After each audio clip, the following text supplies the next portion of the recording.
Hello, hello, welcome back to Supposedly Fun. I am Greg, here today to talk about my May book haul. These are new books that I have brought into my library over the course of the past month. Let's just dive right into it. The first one came from the library, actually. It is Green River Killer, a true detective story. This is actually a graphic novel slash memoir. It is written by Jeff Jensen, illustrated by Jonathan Case. Jeff Jensen is the son of Tom Jensen, who was a police detective who investigated the Green River killer case in Seattle for 20 years until Gary Ridgway was arrested. I am always fascinated by true crime, but as I've gotten older, I've kind of had some problems with the format of it and some of the more problematic aspects of it. The way it kind of glorifies the bad guy and seems to want to revel in the punishment, quote unquote, of the victims, especially female victims. They are treated as nameless, faceless people, which is one reason I really enjoyed The Five, if you remember that video from earlier this month. I thought this was interesting because from what I saw about it, it much more explored the father-son dynamic of the son writing about what his father did and achieved. And I actually finished this last night. I will be talking more about it and what I thought of it soon. But it was interesting because it approached the topic from that angle. I felt like it was more in line with how I feel about the true crime genre. So there you go, that is that. In doing a lot of these videos, I realized I don't have a copy of Catch-22 anymore by Joseph Heller, so I went to the used bookstore in my town, picked up a copy. I had been kind of thinking that I wanted to reread it before I dive into the Hulu series that just aired from George Clooney. But I think I am probably just going to watch the series, and I would like to reread this someday, but I'm not going to prioritize it for the time being. I am glad that I have a copy of it again. That's very nice. And I was in the library when I picked up The Green River Killer, obviously, and while I was there, my library sells used books. I saw that they had two books by John Updike in there. If you've watched my videos, you know this is kind of funny because I feel like I need to read John Updike in order to...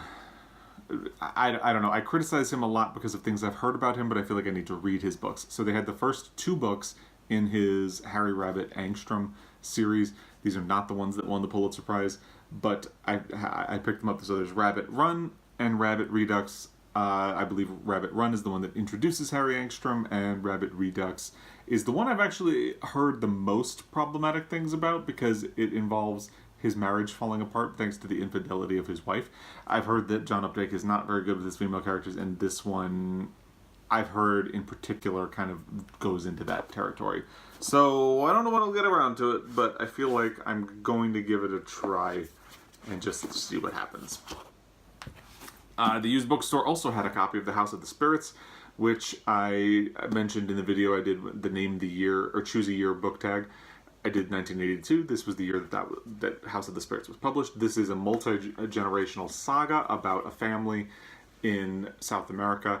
It very much, through telling the story of the family, it talks about politics in South America at the time. I've heard really good things about it. I'm very eager to try it. South America is a region that I don't, other than Gabriel Garcia Marquez, I don't know. Maybe Mario Vargas Llosa, I believe.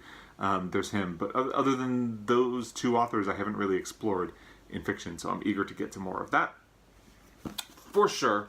And then two new books. First is The Women of Brewster Place by Gloria Naylor. I talked about this book as well in that Choose the Year book tag because this was published in 1982. I had not realized until I did that video that this has an kind of LGBT angle. This is stories of 7 women who live in Brewster Place, a bleak inner-city sanctuary creating a powerful, moving portrait of the strengths, struggles, and hopes of black women in America. I've heard really good things about it through the years, but finding out that some of it has that LGBTQ angle really made me want to pick it up and prioritize it. I think I'm going to read this in June. That's my plan at any rate. I don't do well with TBRs because even if I want to read something, what I read impacts what I read next. For instance, I just finished The Green River Killer, and something in that book made me pick a book that I didn't think I was going to read next that I just started this morning. So I want to read this in June, but, you know, don't fault me if I don't, because, like I said, I don't do well with TBRs. I prefer to allow myself to have some fluidity in picking what I read next. But I would love to prioritize LGBTQ authors and books in the month of June, and I think this would be a great one to do. It sounds like a really good book. I've heard really good things since I did that video, Choose the Year, about it as well, so I would love to get to it. I am actually thinking of reading this one in June as well, but the same caveat goes, don't hold it against me if I don't. It is Amateur, A Reckoning with Gender, Identity, and Masculinity by Thomas Page McBee. The transgender part of the LGBTQ spectrum is the part I know the least about and I'm the least familiar with, although I've had a pretty good education with it in the last year and a half. But I want to definitely explore more about it. So this is, basically, as the title says, it is an exploration of gender, sexism, toxic masculinity, privilege. What sounds particularly interesting about it is that Thomas Page McBee was the first transgender man to box in Madison Square Garden. I don't know how much boxing is in this and how much of it is more the exploration of gender identity, but that sounds like a fascinating angle for the book. I'm looking forward to it. The more I learn about it, the more it sounds like it's worth kind of questioning constructs around like gender and gender identity, and even leading into sexuality and how there could be a spectrum. It's just I've had a really good time exploring the topic further, and I think this will be a good one. I also have one of my goals for the year is to read more books that emphasize the L, the B, and the T in the LGBT acronym, because I'm pretty well covered on gay male point of view books.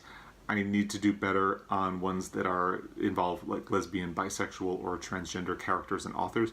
So I think this is going to be a good book to point me in that direction, help me meet that goal. So there you go. Those are the new books I have brought into my library this month. So let me know what you've been bringing in and what you're excited to read next month, and I'll be back. Until then, happy reading. Thank you for your time.